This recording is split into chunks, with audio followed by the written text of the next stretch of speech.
All right, well, we'll get started here. How we doing after surviving the mentor sprint? We doing all right?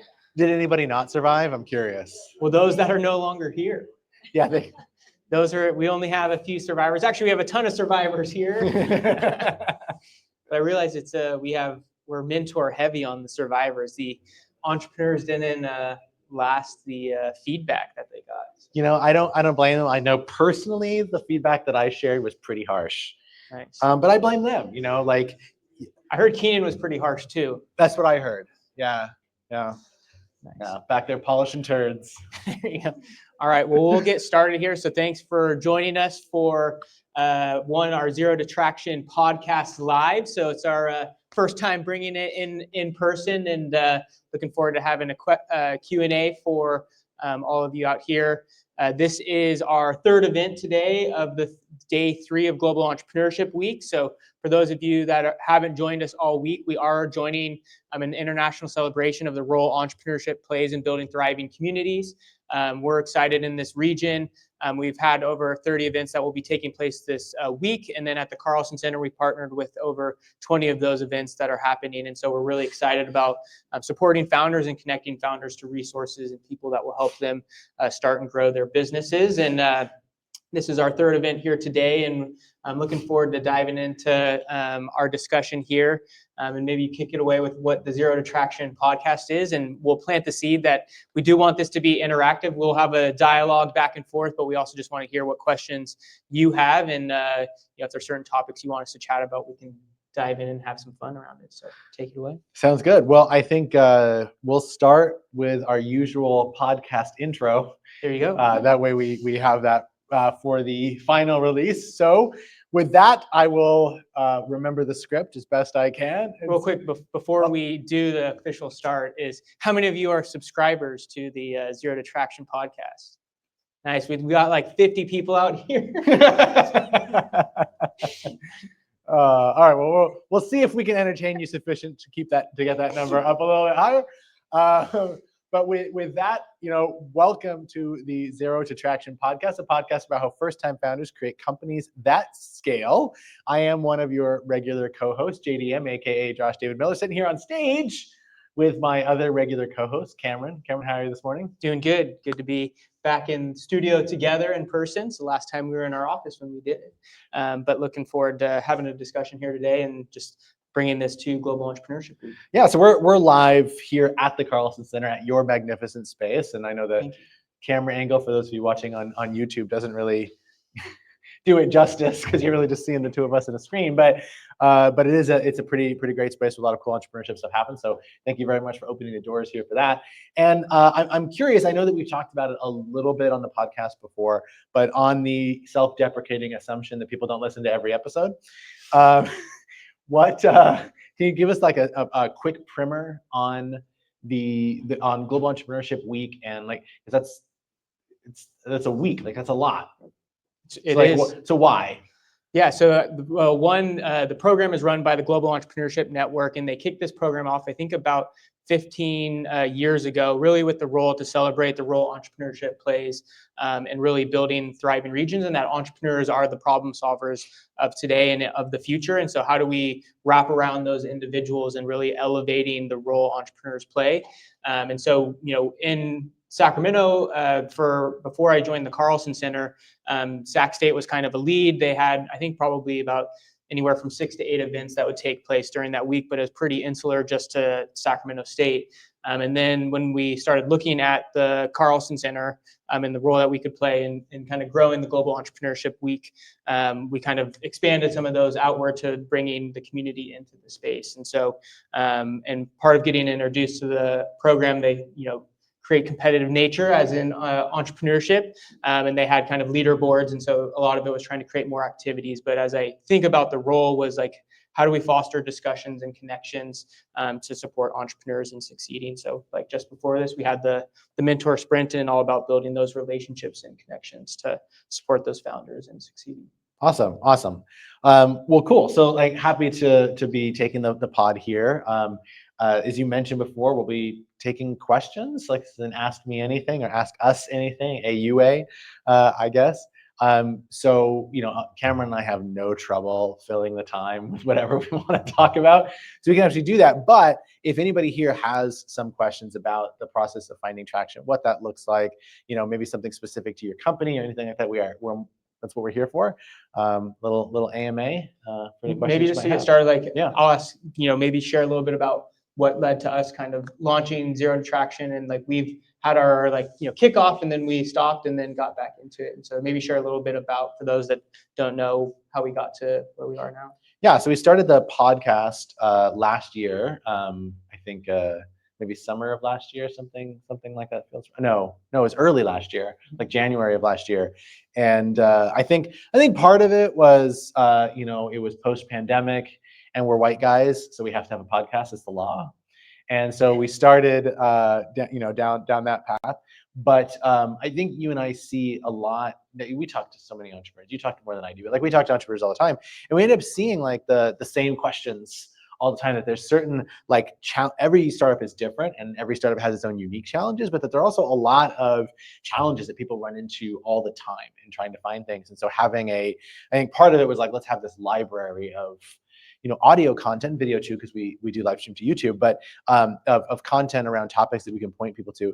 But then also, having the opportunity to just talk about the things that I feel like get a little bit lost in and this is our fault, right? But in the programs that we run, in the programs that we serve, I think oftentimes we have this really glamorized view of entrepreneurship. And I think that part of that's necessary, because it's really so fucking hard that if we didn't glamorize it a little bit, nobody would do it. So I think there's a little bit of that that's necessary. But at the same time, I think we put this gilded layer on top of the entrepreneurship process. And there's a lot of just really tactical, really important things that we kind of set to the side, all in favor of the pitch competition. And there's nothing wrong with those. They have a place. I participate in them all the time.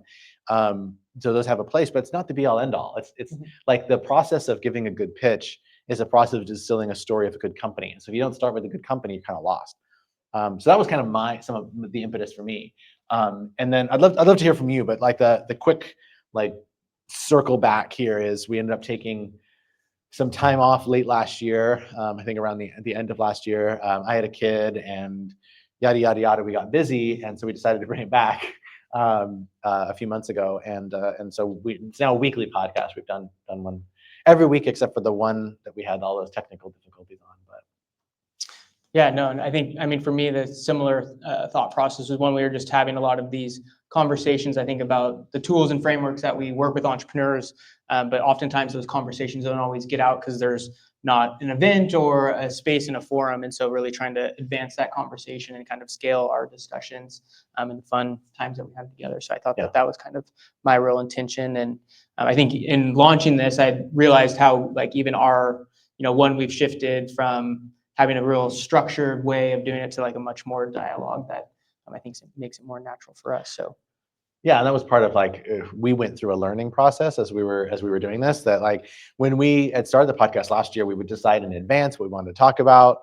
We had an outline for the show, literally in a Google Doc that was a template, and we'd go through and we'd have different segments where Cameron would be the producer and I'd be the talent. Then we'd switch, and I'd be the producer and he'd be the talent. We'd had this thing back and forth to create what we thought would be a good show. And I think it was fine, but it wasn't very fun. And it was stifling.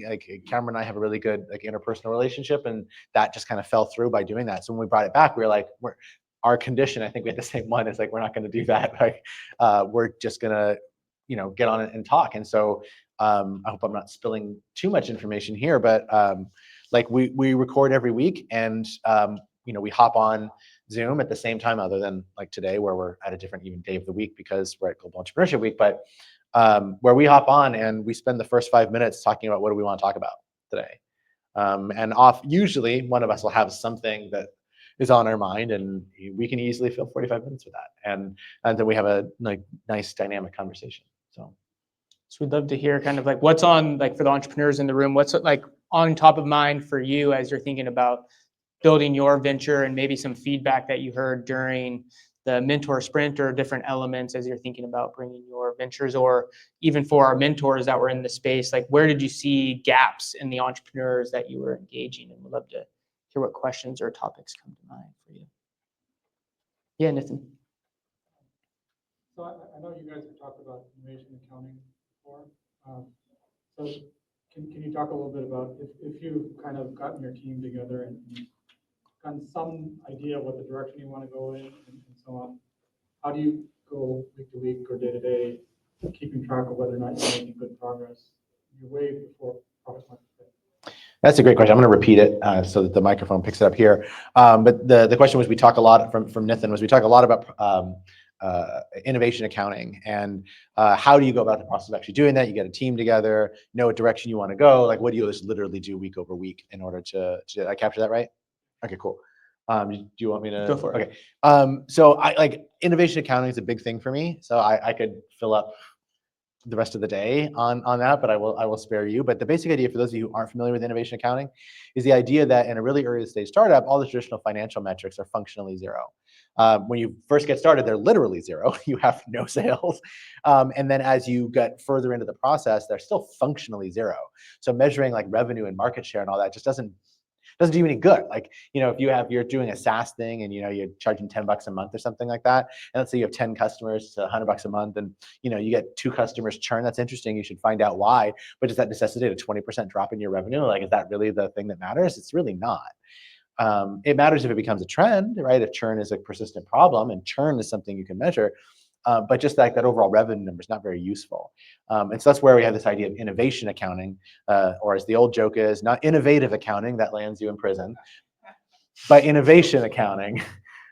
Innovation accounting, the idea is premised on like what does matter. And it's a chain of leading indicators leading to the big thing, because what you're measuring on the balance sheet tells you if you were successful yesterday.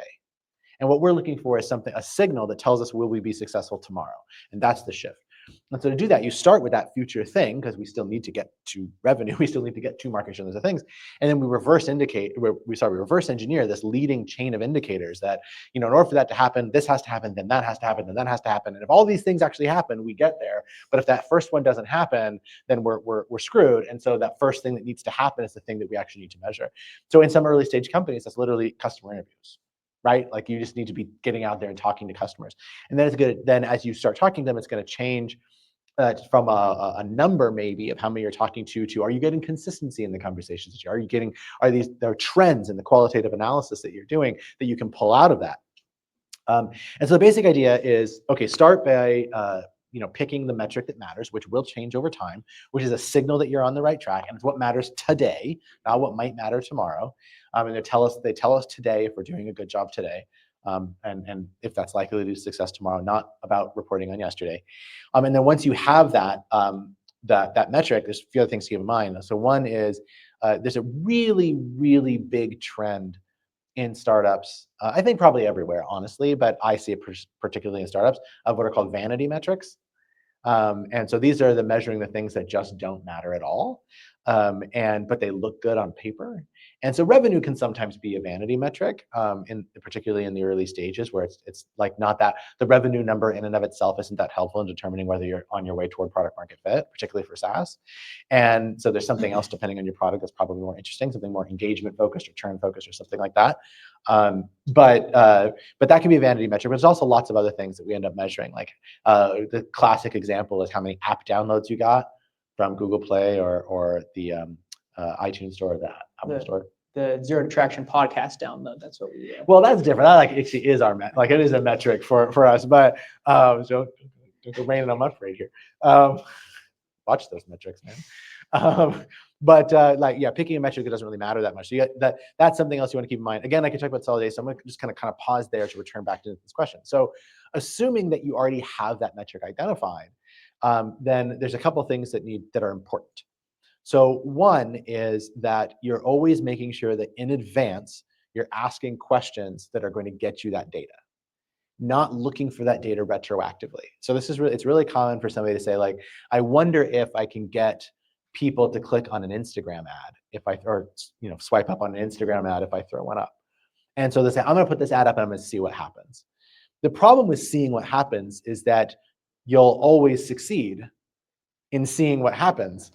But you won't learn anything because like you didn't set out a metric, like a benchmark of success. Instead, you want, I'll let Cameron go into the details of like the test card and learning cards from that, but like you want to set that up in advance so that you know whether or not you're actually on the right track, like pretty objectively. You want to unambiguously be shown to be true or false when you set out to measure something. Well, that guides your team meetings. So like the first one's going to be, here's what's most important for us. This is what we really need to measure right now because this is what we need to learn from the market.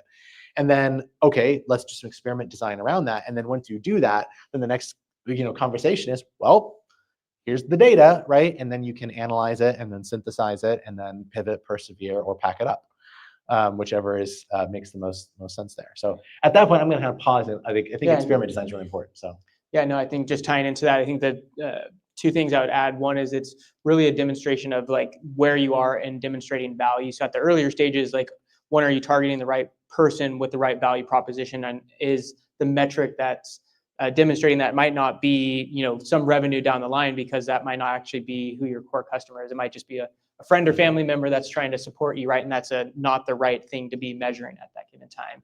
And as we tie it to the three major risks, I think is really what we want to measure those around the desirability, viability, and then feasibility elements of your overall business model. And so when we think about the test cards, and those have done our startup challenge, we're obviously very prescriptive on what that looks like, but it's really identifying what that clear hypothesis is. So is it that you're doing a customer validation test and you're doing customer interviews to start to validate those things? Is it that you're testing around the actual value that you're creating and you're going to be measuring a metric such as time saved or something that they're ultimately engaging in? And so when you're thinking of like what is that specific hypothesis and having that be specific and discrete, and there's one other element, falsifiable. So it's like, here's what we're aim of the test. Here's how we're going to test it. So what is the artifact or actual thing that you're going to create and put into the world to then see how people interact with it? Then what's the metric that you're going to be measuring? And then ultimately, what is that number that ultimately demonstrates that you're right or wrong? And I think that's that last part that people don't put a specific metric to it. And like part of it is like not just pulling that number out of thin air of like 50% of people, right? Is like you need to demonstrate if that's like actually going to lead to certain things in the future. So it's like if I put this Instagram ad and I say only 10% of people will click through, well, if you start to do the numbers of using a tool called the Customer Factory, if only 10% of people are clicking on it, you might need to get in front of 10 million people every day in order to get to the revenue metric that you want. And so it's really kind of basing some of that on your overall model as you think about it. And so there is kind of that art and science to it, but as we're looking at it, I think part of it is like what the metric ties to what is the core assumption that you have around your overall business, and that ties to those three major risk areas of desirability, viability, and feasibility. Yeah, I think one thing just kind of underline it a little bit is this idea of getting data back and then asking the important question. The important question to me is, what does this mean? Right. And so like if you get a data, let's say you said it was 50%, and let's just assume that you made that up arbitrarily, which I don't recommend. I agree with Cameron, but like let's just say you said, well, I think 50% of people are going to click on this ad, and you get it back and the number's not 50%, it's 40%. Well, what does this mean? What does it mean for it to be 40%? And there's a whole spectrum of things it could mean. But to oversimplify, it could mean that like, well, that sinks us. Actually, we don't have sufficient margins. Like that, our customer acquisition cost is just going to go up too high. That's probably not true from 50 to 40, right? But if it was you thought 50 and it was really 2, well, that's pretty significant, right? Are we sunk? Or do we need to, like, is this the wrong channel? Is it the wrong message, right? There's another hypothesis that comes from that, and only comes from asking, what does this mean? And so to set that up, I completely agree that like you have to come up with what success looks like, which is why like I've written about this a lot on my Substack. But the first rule for me of being a startup founder is maintaining a model. And so you have to know, and that could be a customer factory, particularly in the later stages, like that's fine. In the early stages, sometimes it's just, who's the customer, what's the value proposition, how's that value created and delivered, and why does this make money? But like when you just set that up as, this is what we think the company is, right? And then you can base your number based on that model. And it doesn't need to be a sophisticated, like multi-tabbed spreadsheet or something like that, where you have like a sophisticated model, some Nate Silver bullshit. Like, we don't need any of that, right? Well, I mean, maybe in the later stages, but like in the early stages, you really don't. All you really want to see is like if I can find people on Instagram where I think that they are, what % do I think I need to hit in order for everything to pencil out downstream? Because if you remember, like that click is just acquisition. Then you still have to get them to sign up or activate, and you have to then get them to engage with the product, hopefully pay and hopefully stay with you, maybe engage in some referral down the line. So there's like, you need to be profitable through the end of that, and those percentages stack on each other. So like, just as an example, let's say everything was 50%. It's not, it's less always. But like, let's say it was 50% across the board.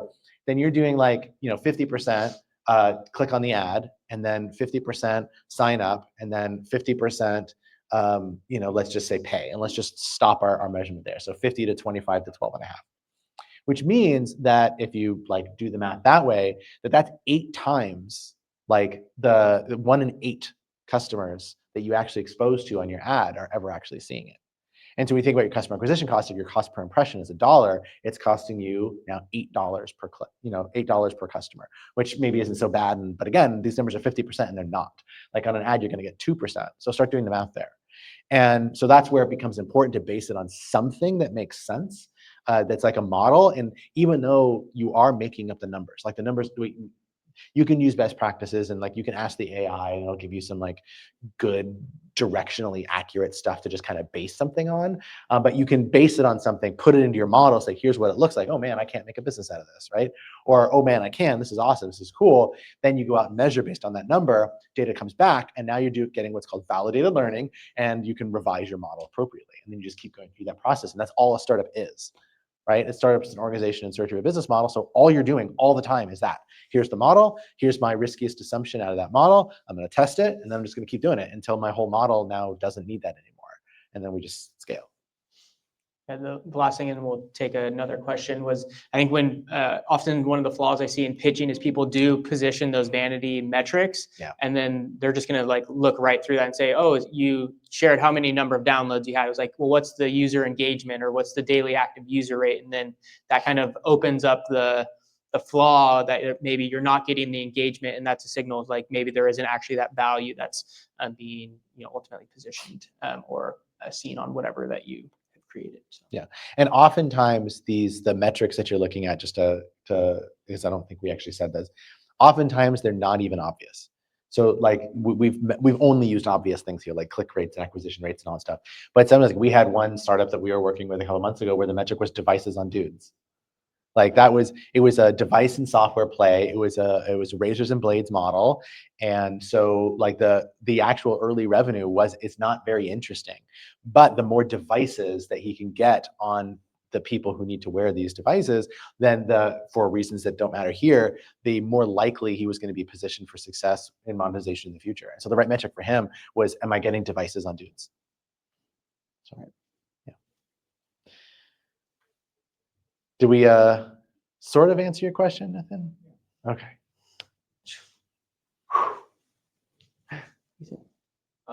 I've been in the Carlson Center ecosystem for a while, so I know all the David Bland, Montes, all that good stuff. So I'm kind of curious. One of my favorite business podcasts, they talk a lot about interesting business ideas that they see throughout their day to day.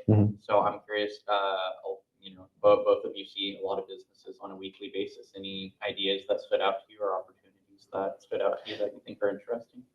I have a controversial take, so I'm gonna let you go first. I like that. Start with controversial. No, I never see interesting ideas. And that's because ideas to me are worthless. Absolutely worthless. I don't give a fuck about anybody's idea. Here's a pro tip. If you're coming up to somebody like me, which I guess I should define what that is. That's not somebody who's cool despite the orange shoes, or somebody who knows what they're talking about, which that just depends on the day. But just somebody who's in the ecosystem that you might want to connect with, or who runs programs or can help you with that kind of thing, or just provide advice and mentorship along the way. And if you want to approach them and go up to them, I don't recommend saying, here's what my idea is. It's not interesting. And we hear all the time, I have this great idea for X. And I've heard between 3,000 and 4,000 startup pitches. And that's not random ideas at events, that's pitches. I've heard all the ideas before. I don't care. Like, I just don't care.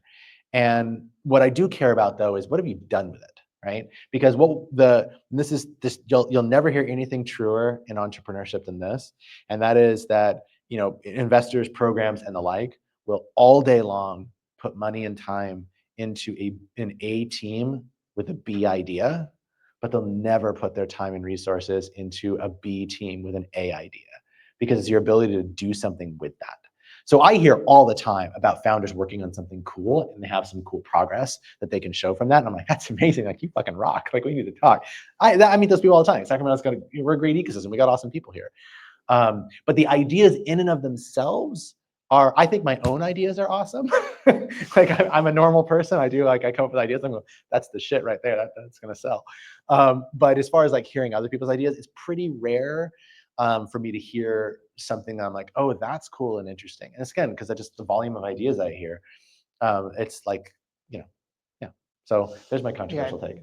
Well, I'm glad I went second, because I probably would have stepped in. These are the ideas that I like. No, you can do that. Like, no. I think my opinion. like what the ideas, or I guess the ventures that I see most interesting are the ones that are like less sexy problems. They're not like, it's not AI first thing. It's like, oh, there's like this actual issue that I might have experienced. So like one that comes to mind is 811 spotter, which is like call before you dig. And it's not like a glamorous thing, but it's like a real problem that like contractors have. And so it's like some of those things that like they've identified a core problem and they can really articulate it, and that they're actively getting in front of those people. And so it's less of the idea, it's the accumulation of action that they've taken.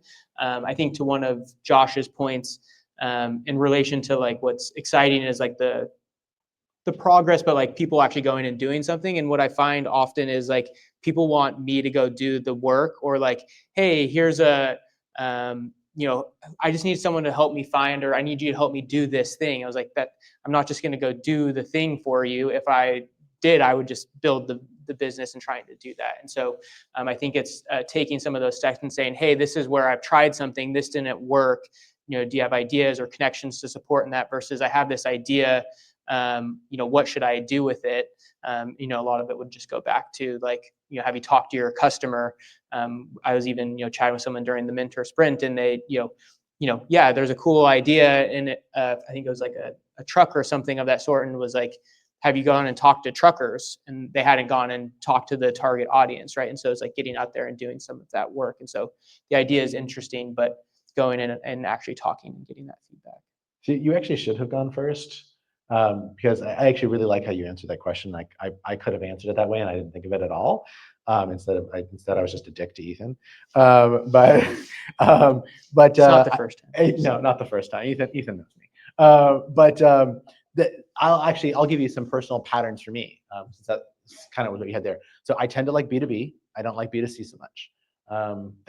There are exceptions up the wazoo, but like, to me, B2B, it like, people tend to think of it as less sexy, right? Because it's not the app on everybody's phone, but it tends to be more profitable, and they have a higher success rate. So I like B2B. I don't like platforms. I think platforms are overrated. I think most of them fail. I think they're extremely difficult to get off the ground. There are exceptions to that. They happen all the time, but just by and large, I don't like platforms. It has to be really compelling. And so some of the ideas that I like are ones that are like B2B, not a platform, usually some SaaS adjacent thing. And for me, they have I get excited when they're like, oh, I went and talked to the truckers and I found out, you know, these three things, and this is like a really big problem that nobody's really paying attention to except for the people who have the problem. Because I am instantly interested in that, because I'm the entrepreneur type. I get excited by opportunity, less about the cool, like the quote unquote cool idea. The cool idea is the opportunity, right? And so if you like, you know, if it's in my own personal biases, you know, B2C and platforms and stuff aside, like if you just come at me with something like that and you say like, you know, here's a little validation, like this is a really big problem, and I think you do it, then you've already impressed me. So yeah, that a little bit less dickish. Yeah, I was gonna say, I should have rephrased, like, you know, if you see like cool people doing interesting things or getting interesting traction, like not necessarily an idea, but just like, you know, people doing cool things. I've been listening to the podcast lately. I like the Liz Connolly with Trifecta episode. That was really great. I know you've been doing a lot more interviews with entrepreneurs lately, but maybe if you guys like do more interviews together, you could have like someone cool doing a cool thing segment or whatever, where you're like, oh, I saw a team like putting trackers on cats today. Like, that's cool. And they made some progress. Yeah, Are you doing that? No, but I have the issue. If anyone has like neighborhood feral cat solutions, let me know. We got, like, we have a ring camera in our garage. We see like 40 different ones go in and out every day. There you go. Trap, neuter, and release. I try, but if you have a full TNR. you can't track pets. Laura's done it. Like she does that in her home. 12 cats. Yeah. So I think I appreciate the suggestion. I think that's great. Last year we had, not every time, but our language, our vestigial trait of this was we refer to ourselves both as co-hosts as opposed to like host and co-host or anything like that. And that was because we were bringing in a rotating panel of additional co-hosts, and they would just be people who were working on something kind of cool, and they would just literally co-host the episode with us. And so we've been toying with the idea of bringing that back. So I really appreciate the suggestion. The other one, for those of you who don't know, shameless plug time, that interview with Liz Conley, I apologize, Cameron. I have another podcast. Cheating.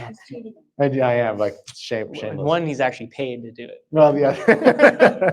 That's not this one. So the Startup Sack runs a podcast called the Startup Sack Podcast. That's weird. And that they got funded through an innovation grant from the city of Sacramento. And that's all interviews. So it's just me interviewing founders right here in Sacramento who've gone that, who are somewhere on that journey from idea to IPO. And we've had IPOs on the show, a couple of people at that stage. We've had companies that have raised, $40, $50 million, and we've had seed stage companies on there as well. And so a lot of fun stuff there. So very different format than this show. But thank you for listening. Sorry, I accidentally completed the two because you're on. I don't blame you. It's but anyway. What else is out there? What else we got? Yeah. So here's my idea. Is it a good one? Just kidding. Tell us more. I like your style. No, but so going because I'm probably more on the zero than the traction side as far as like the question, but to be a resource to potential entrepreneurs, people are like interested in it, but they're really starting with like no knowledge on how to start that process and be able to guide them in the right direction. Obviously, like there's a ton of great resources in the region to point people towards, but just kind of expanding, like you said, you need to be able to figure out like your target market. Is there actually a market for this thing? Do people want it? Is it viable, feasible, all those things? But what are some other things that people can do so that when they do meet somebody like you, they're prepared to really, like they've done all of the steps leading up to that, to where it's like, okay, now we can actually have a conversation about moving forward. I don't think I'm particularly special, so I use people like me as an example for my own personal opinion. So I just want to make that clear. But like when it comes to programs and everything in the ecosystem, the two best people in Sacramento to talk to about that are right here. One of them is my co-host Cameron, and then Laura Good. So I'll assume that you'll connect with them and find out all the things. I have an answer. I have a less specific in being prepared. Yeah. I think one of the things that I would recommend someone at like the zero stage, like I want you to hit on like customer discovery and doing that work, I think is like coming and engaging in the ecosystem, because it's really about the connections that are going to help you get to where you want to go, whether that's, hey, I need to do customer interviews. Like, do you have access to people that I can ultimately get in front of? Or you hear another entrepreneur talk about their process and where they failed versus trying to do that on their own, like do all that pre-work by themselves. And then like, hey, I'm ready to finally talk to you, when they could have just been in that space and now have a different relationship with you and ultimately engaging in the ecosystem that way. So I think that's the biggest thing, is like, showing up to the startup happy hours or 1 million cups or other resources that are just a regular staple, and then you're going to meet the people that are even outside of this room, obviously, that will help them in that process. So that's the like less tactical way, is like, don't build in isolation and then like think, okay, I'm going to hit this point where I feel like I'm ready, versus just being like, immerse yourself in it, and then it'll be more organic in that process. I'm really glad you mentioned that, because I think a lot of people start engaging with the ecosystem when they need something from it, and by then, like the best time to look for a co-founder is not when you need one, right? It's before you need one, because it's a relationship that needs to be developed for a long period of time, and that applies to everything. I mean, even Josh and I the first time I met Josh, I didn't like him. So not hard to imagine, honestly. And we both met, by the way, while we were volunteering for one of these programs, and along with Laura. So like, yeah, show up and just like do the work. You're gonna get respect that way. So yeah, a specific answer that I'll give you. I'm sorry, what was your name? John, okay. Specific answers are like, what are the kinds of things that aren't just like, oh, go read David Bland's book or go to Cameron's program or something like that. Those are all great and I recommend them. But from a tactical perspective, I'll do this by way of example. This is like half true, even though it's got real names in it. So, that's my way of don't sue me. But the Masterclass, you familiar with Masterclass website? Sounds like a lot of people are. Okay.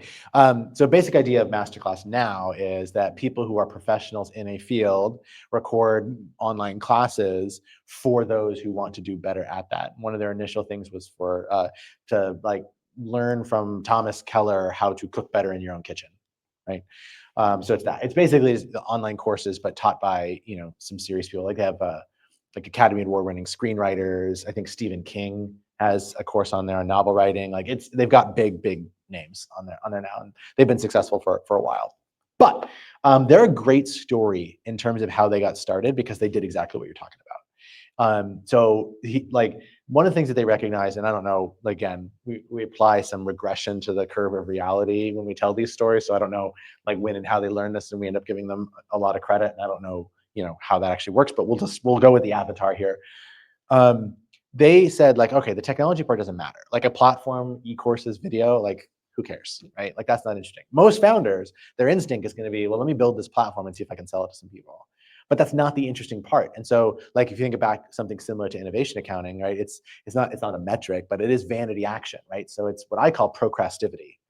It's the things that seem really productive, but you're really just procrastinating, doing the thing that matters. So like in this example, Masterclass just getting started, they have this cockamamie scheme, building a platform isn't what matters. What is? What is what matters? That's right, Stephen, customer validation. And so what they did is they said, well, first things first, let's go talk to people who want to learn to be a better home cook. And so they just interviewed a number of people, and I don't even know how many, but they ended up with more than 1,000 people on their quote unquote wait list. And what made this waitlist interesting is they didn't just collect email addresses. They didn't put up a landing page and just like capture some email addresses. Although there's nothing wrong with that. Dropbox did that to great effect, but they got 50,000 overnight, and that's a different story, right? But instead, they had 1,000 people to give their mailing address. You're much less likely to give your home address to somebody, right? In exchange. So it signaled a little bit more interest. They didn't collect money, but I collected 1,000 people here. Then they said, all right, now let's go talk to chefs. And they knew they couldn't go to, Gordon Ramsay or somebody like that, right? Because they're not going to be interested in the platform until it's already wildly successful. By the way, I think Gordon Ramsay is on the platform now. It's not going to be that. It's not going to be the people with their own TV show on Food Network. It's not going to be even the people with PBS cooking shows, but it's going to be somebody with enough name recognition that it's like, oh, I know who they are. They run successful restaurants. That's Thomas Keller's a great example. He runs the French Laundry and a bunch of other restaurants. And so then he went and talked to those chefs and said, I got 1,000 people just waiting to learn from you. Like, and I want to build this, this video platform. People can learn how to do that. We'll do all the equipment. We'll do the recording. We'll do the editing. All you got to do is, cook some shit. And then use that not only to validate that the restaurateurs or chefs would be interested, but also to figure out what compensation would have to look like for those chefs. Right? Like, how do we make this interesting enough for them? Is it a rev share? Is it, whatever? Like, we don't know. So they use that part to figure it out. Then went back and double checked with the founders. I don't know exactly how that looked, but then they took these two things and went and talked to investors and said, all right, I got, proof from the market here that this is super interesting. I've got, proof from the other side of the market that they're willing to do this. And this would be interesting for them too. To bring them together, I just need to make a platform, and that's easy. Give me money. Can I has, please? And they were able to raise a round on that. That's the work. And that's an example of using it for fundraising, but it doesn't matter. At the end of the day, the hard part is finding out if there's a there. And the way to do that, then it's hard, not because of the work is necessarily hard. You just literally went and interviewed people. It's a lot of work, but it's not hard. It's hard because it's incredibly vulnerable. And entrepreneurship is the most vulnerable job that you can have, because you're taking something that's important to you and you're going to the marketplace and saying, punch me in the gut. And more often not the do, Like, I'm just being honest, right? Like, I'm just being honest. More often than not, you're going to get punched in the gut. And like, I had a friend, I still have a friend, his name's Kirk. He uses this metaphor. He said, everybody talks about that entrepreneurship is like, jumping out of an airplane the first time with your parachute. It's like skydiving for the first time. And that resonates with a lot of people, right? Like, oh, I'm, jumping out of the airplane, I'm taking this big risk. And he said, that's not it at all. He said, the work of an entrepreneur isn't learning how to jump out of the airplane or get started or whatever people say. Where am I going, Laura? She's going to jump out of a plane. Yeah, apparently. She's like, where's skydiving near here? And just don't do load high. So anyway, right in my poignant moment there, Laura. So he said the hardest part, Kirk said the hardest part is not jumping out of the airplane. It's not getting started. He said the hardest part being an entrepreneur is learning to bounce when your parachute doesn't open. I think that that's too true. Yeah. Yes. We got time for maybe Yeah. one or two more. Yeah. Hi, my name is Chris. I'm a corporate venture capitalist. Been engaging with the entrepreneurs for a very long time. So I'm just wondering what's your advice for entrepreneurs to embrace failures and pivot their product market fit or entirely the company portfolio? Yeah, I mean, without sounding super cliche, I think it's flipping the failure to really the learning mentality, and more so from a systematic way of experimenting. And so it's like understanding when the failure is big enough that the model just doesn't work, and maybe it's time to find another avenue to go down, or if it's, oh, this was a mini failure of hey, I set the target to be 50% and I got 20%, and what was actually wrong, and so you can make a decision and then therefore learn from it. I think setting it up as the failure, be comfortable with failing, it's not your intention is not to go out to fail, it's to go out to learn, and what you learned right and what you learned wrong to then be able to go do something different. So that's kind of what I would embrace, and then building that into the culture. And we teach a lot of from a systematic way of the experiment cards of testing, and obviously as you get bigger it gets more complex in how you're ultimately doing that, but it's built into that culture of we're seeking to test this assumption. We might be right or wrong. If we're way wrong, does that mean that could be a failure of something that's going on, but it's really with that intent to learn and do something different. So that's how I would. I mean, I agree with all that. I think one of the things that I would add is that the goal isn't to fail, right? I think that's how it often comes across, is the goal is to fail. And of course, that's just dumb. I don't know why anybody would take that position seriously, but the goal isn't to fail. The goal is to, the whole startup process, whole process of innovation is built around de-risking. We don't use that word. That's the corporate word, though. The corporate word is as a corporate VC, right? The word is de-risk. We say we want to de-risk this venture, which means to through a well-known systematic process, we're going to remove as much risk as possible. And you can use the exact same language in startups and it would apply there. It's just not part of the lingo. And so it's okay, well, we're going to find out what's our riskiest assumption in here. That's where the risk is, right? And so it's what's going to be have the biggest impact if we fail, for which we also have the least amount of data. Right? That's where the risk is. That's by definition, that's risk. And so we find that thing and we test that. That's not to say that we're right about it, but failure is learning. That's all true, but it's this tiny failure. And so the goal is to fail fast and fail cheap, but not to fail epically, right? Epic failure is not it happens to everybody. We've all had our epic fails and we'll have our too. And the important thing is to learn from them and not make the same mistake twice. But more often than not, we're I agree, flip it and focus on this is really about getting learning and understanding that the sooner we find out that something isn't true, the sooner we can move on.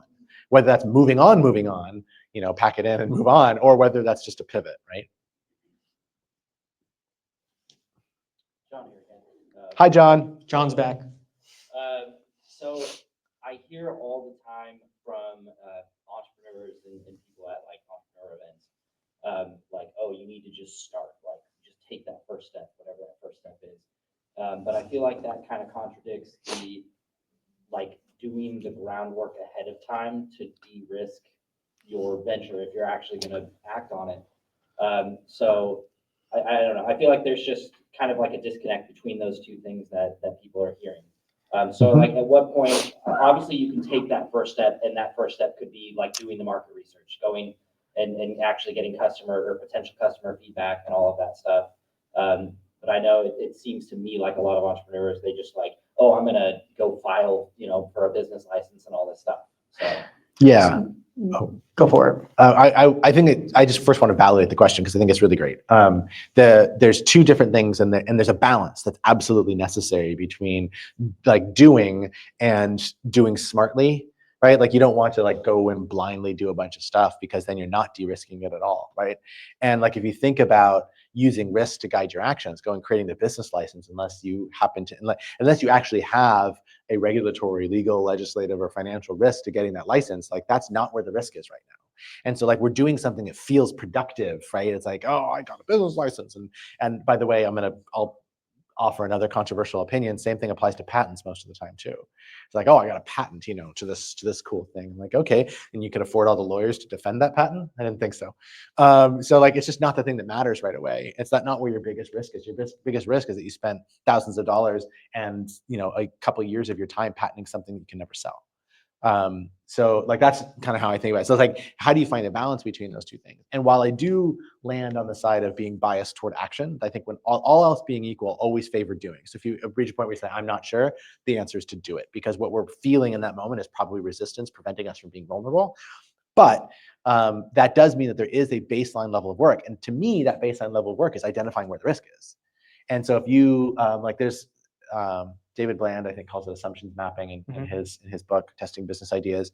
There's a number of different ways of doing the same thing, but the basic idea is, if you, like I said before, create a model. If you have a model of your company, you say, and the second thing you do is separate fact from conjecture. What do I know versus what do I think I know? And the other things I think I know, to what degree, right, do I not know them, or to what degree do I know the things that I think are facts? And then how impactful is it for those to be wrong? And if you find the ones that are really impactful as I'm wrong, and the ones for which we have the least amount of data, on a scale from wild ass guess to robust evidence, then like those are the ones that where the risk is. And so like the first thing you need to do is test that. But you can't do that unless you do the groundwork to say, where is the risk? But as long as the focus is on finding the risk, I don't think it's a waste of time. I think that another way to, I was introduced to these two terms of adaptive work, which is like going out and talking to people, and it's not like something like the other type of work of technical work of like, oh, I built a landing page and it feels good because it's something tangible that I created, versus I talked to 20 people. Now I have to distill, what did I learn from that going forward? And so one of the things, and like even, I recognize like in our programs, we teach people to build like a lean canvas, which is like their model of understanding. But it's like part of it is like that then helps you understand your assumptions on a piece of paper. Now, what do you have to go do to ultimately validate or invalidate that? And part of going to the market and bringing that back, the challenges is then like, say to your earlier question of coming and talking to say Josh, would be like distilling, like, this is what I've learned, not I went and talked to 20 people. Like, what did you take away from that conversation? And were you right or wrong? And either way, maybe that's where you need help distilling what that information is.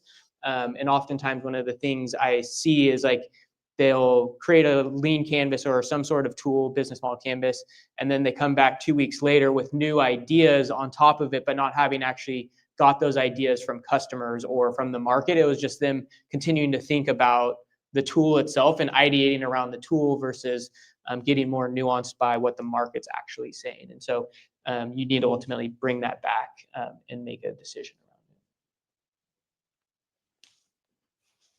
around it. Time, maybe one last question, and then we'll close it out. It's like just Ethan. All right. When you were saying earlier, I really compel startup founders or business owners to make connections before they need them, get involved with the local community and networks and stuff like that.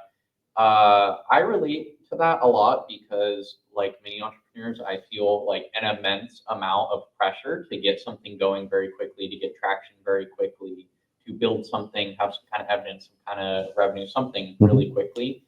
And the temptation is, you're like, oh, I should be networking, I should make a relationship with this person, but that's like soft work. That doesn't have a direct output. Why do that when I could like build my business and then get to the point where I want to be sooner? And obviously the correct answer is to do a blend of, community outreach, network making, and then a blend of like direct business inputs.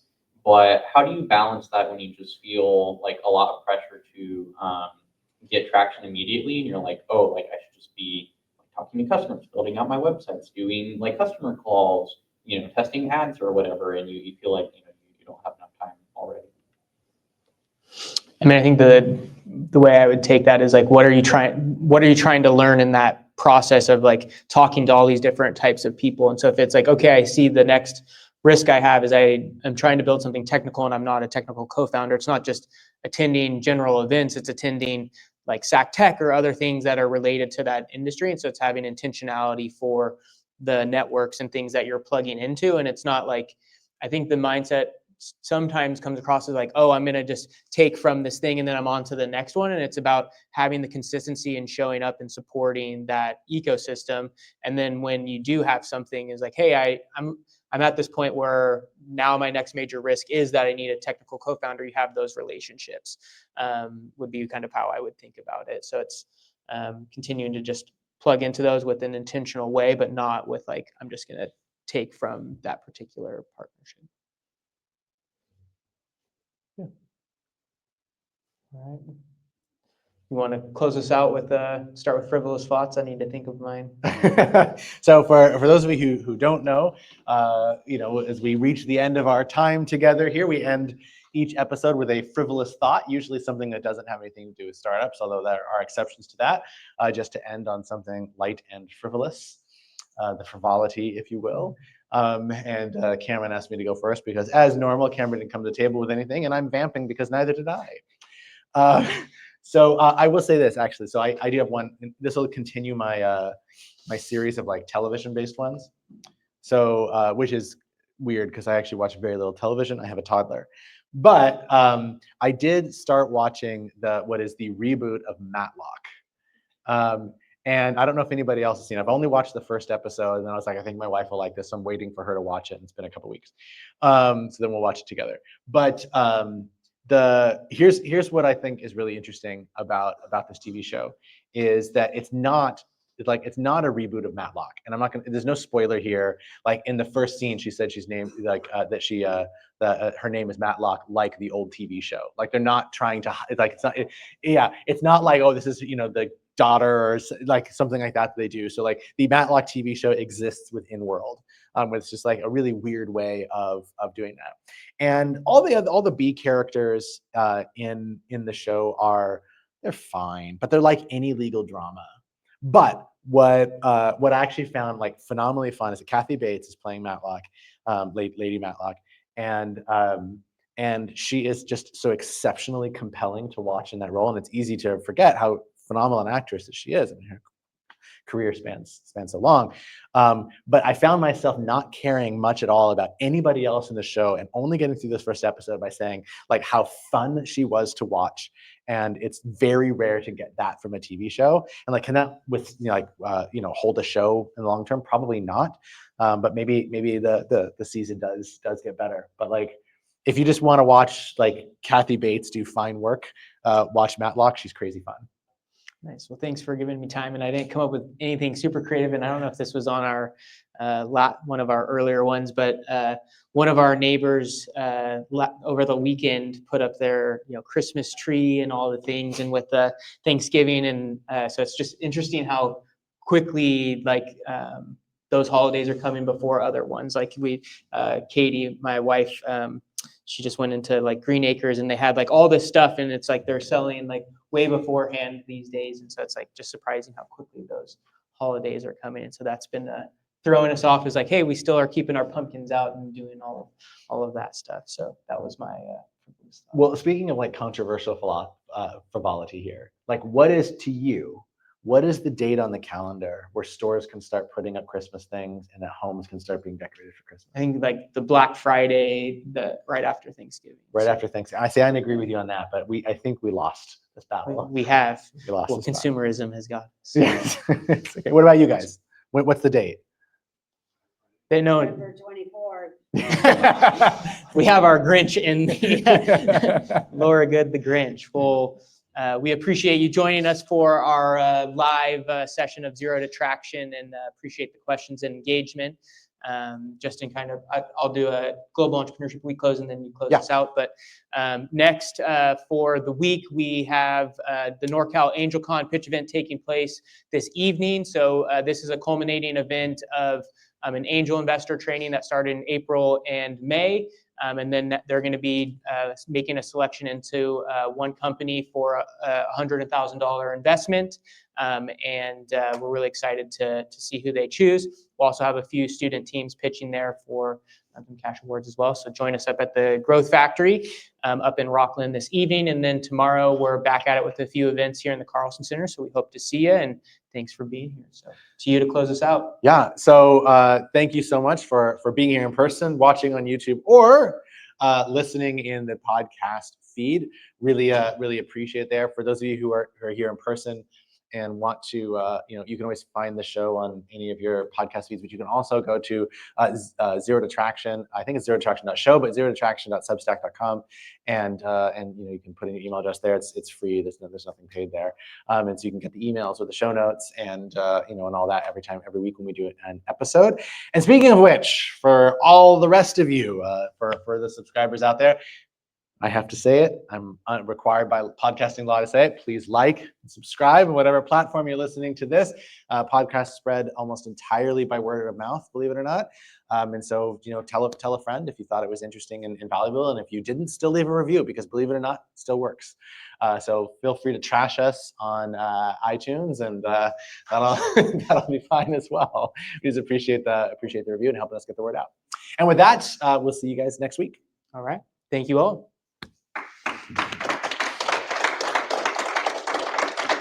This is the awkward part where we gotta go turn off the live stream because we don't have a producer in the room.